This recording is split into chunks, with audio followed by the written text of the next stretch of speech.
বিদ্যুৎ ও জ্বালানির মতো রাষ্ট্রীয় নিরাপত্তার সঙ্গে সংশ্লিষ্ট জরুরি খাত কোনোভাবেই মাফিয়া ব্যবসায়ীদের মুনাফার হাতিয়ার হতে দেওয়া হবে না বলে হুঁশিয়ারি দিয়েছে জাতীয় নাগরিক পার্টি এনসিপি।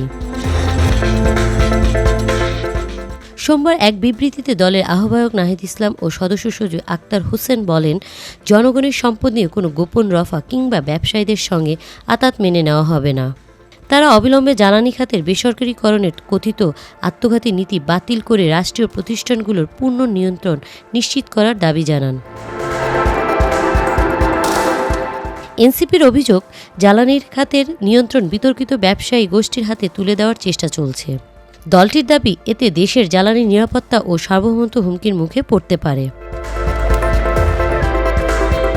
নেতারা আরও অভিযোগ করেন, অতীতে কুইক রেন্টাল ও ক্যাপাসিটি চার্জের মাধ্যমে বিদ্যুৎ খাতে জনগণের বিপুল অর্থ লুট হয়েছে। এবার একই ধরনের মডেল জ্বালানি খাতে প্রয়োগের চেষ্টা চলছে। দেশের জ্বালানি নিরাপত্তা নিয়ে যে কোনো ষড়যন্ত্র জনগণকে সঙ্গে নিয়ে প্রতিহত করার ঘোষণা দিয়েছে এনসিপি।